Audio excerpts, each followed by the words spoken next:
এই কারে কারে সর মারিছিস? ইন্সপেক্টর শিখতে গেলে সর মারিছিস? যে মিজু আহমেদ, যার আসল নাম মিজানুর রহমান, আমরা যাকে চলচ্চিত্র পাড়ায় মিজু আহমেদ নামে সবাই চিনি। মিজু আহমেদের জন্ম 17 নভেম্বর 1953 সাল।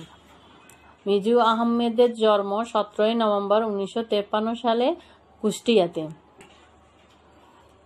মিজু আহমেদ একজন বাংলাদেশী চলচ্চিত্র অভিনেতা। তিনি চলচ্চিত্র পাড়ায় সর্বদা মিজু আহমেদ নামে পরিচিত। তার চলচ্চিত্রে অভিষেক হয় প্রথম 1978 সালে তৃষ্ণা চলচ্চিত্রের মাধ্যমে। প্রথম চলচ্চিত্র অঙ্গনে সে পা রাখেন। এছাড়াও তিনি একজন প্রযোজক হিসেবে ডালিউড পাড়ায় পরিচিত। মিজু আহমেদ এ পর্যন্ত 800-ও অধিক বাংলা সিনেমা অভিনয় করেছেন। মিজু আহমেদের 90 দশকের অভিনীত উল্লেখযোগ্য ছবিসমূহ হল অপরাধ, ধর্মী, দাঙ্গা 1991, ত্রাস 1992, ত্যাগ 1993, দেশপ্রেমিক 1994, খলনায়ক 1996, মুক্তিযুদ্ধভিত্তিক ছবি হাঙ্গর নদী গ্রেট 1997, আম্মাজান 1999 সালে। 1992 সালে ত্রাস চলচ্চিত্র অভিনয়ের জন্য তিনি শ্রেষ্ঠ পার্শ্ব অভিনেতা বিভাগে জাতীয় চলচ্চিত্র পুরস্কার অর্জন করেন। এছাড়া 2010 সালে ওরা আমাকে ভালো হতে দিল না চলচ্চিত্র অভিনয়ের জন্য তিনি শ্রেষ্ঠ খলনায়ক চরিত্র অভিনয় বিভাগে জাতীয় চলচ্চিত্র পুরস্কার অর্জন করেন। মেহমানদারি করার জন্য শালা আমার সাথে বহুত কাবাকাবি করেছিস। আজ বাংলা চলচ্চিত্রের খল চরিত্রের পরিচিত মুখ মিজু আহমেদ। 1974 সালে নারায়ণগঞ্জ মিতা তিশা ছবির মাধ্যমে চলচ্চিত্রে আগমন করেন। শৈশব থেকে কুষ্টিয়া স্থানীয় নাট্যগোষ্ঠীর সাথে জড়িত ছিলেন তিনি। শক্তিমান খল অভিনেতা রাজীবের মৃত্যুর পর তিনি ও মিশা সওদাগর খল চরিত্রে শীর্ষস্থান দখল করেন।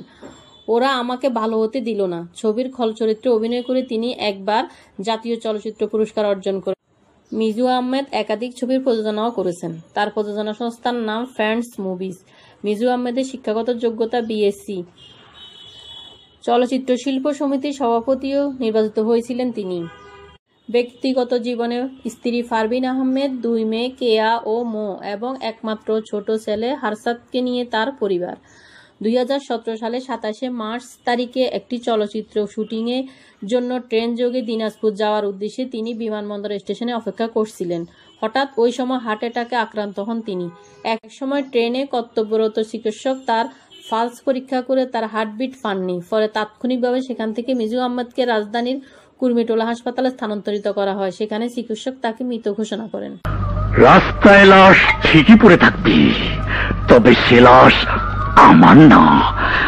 আমাদের গ্রামের বাড়ি কুষ্টিয়া জেলায়।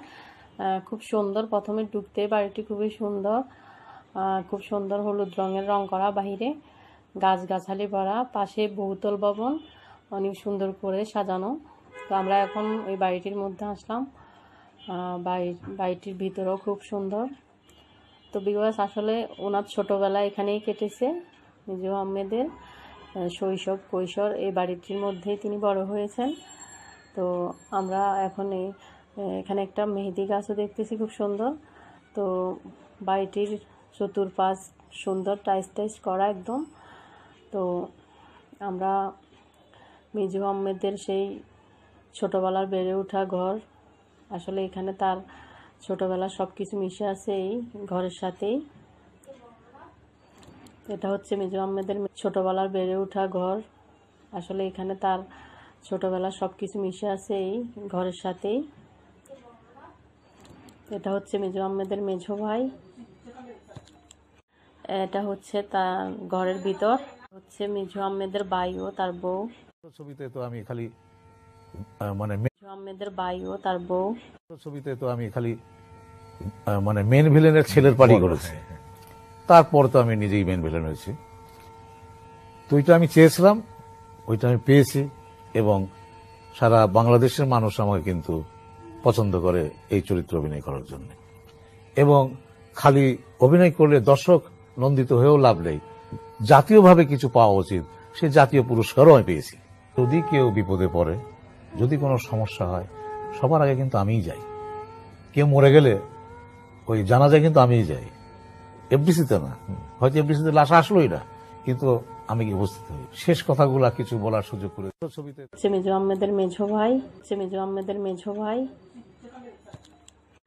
এটা হচ্ছে তার ঘরের ভিতর, হচ্ছে মিজু আহমেদের ভাই ও তার বউ, তার ঘরের ভিতর গুলি সব ঘরের ভিতরের ঘর অনেক সুন্দর গুছানো।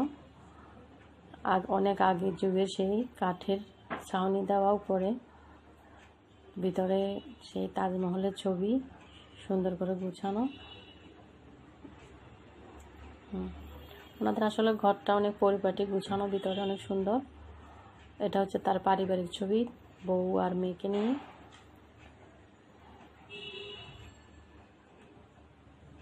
তারপরে এটা হচ্ছে তাদের বিয়ের প্রথম তোলা ছবি, আর এটা হচ্ছে যখন তাদের কন্যা খুব ছোট ছিল। এটা হচ্ছে তার বাবার। আমরা এখন মিজু আহমেদ সম্পর্কে আহমেদ শরীফ ও অমরস্থানের কাছ থেকে কিছু কথা জানবো। চলুন দেখি ওনারা কি বলে মিজু আহমেদ সম্বন্ধে। আসলে ব্যক্তিগত জীবনে মিজু আহমেদ বকা দিতেন, ওনার বকা খেলেও ভালো লাগতো। আপনাদের খুব কাছে ছিলেন, যদি একটু জানাতেন আমাদেরকে। জানবো বাংলাদেশের কৌতুক অভিনেতা টেলি সামাদ, তার কাছে যে তিনি কতটা কাছ থেকে মিজু আহমেদকে দেখেছেন বা কি কতটুকু, আমাদের দর্শকের উদ্দেশ্যে যদি একটু বলতেন। এটা হচ্ছে সেই জায়গা। আসলে ব্যক্তিগত জীবনে মিজু আহমেদ হলে কিছুতেই কোনো ছবি ব্যবসা সফল হচ্ছে না, আমরা দর্শক ধরে রাখতে পারছি না। যারা কাজ করছেন এখন তাদেরকে শ্রদ্ধা সহকারেই বলছি, জানি না কেন কি কারণে হলে লোক যাচ্ছে না, ছবিতে ব্যবসা নেই।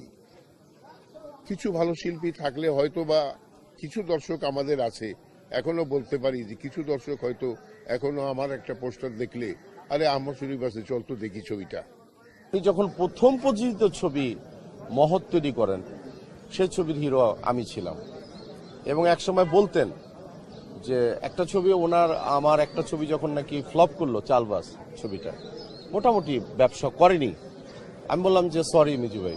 হয় না, সরি না, মহৎ তো সুপারহিট হয়েছে, ডোন্ট ওয়ারি, তুই আমার খুব লাকি। আদর করতেন, স্নেহ করতেন, বকা দিতেন, ওনার বকা খেলেও ভালো লাগতো।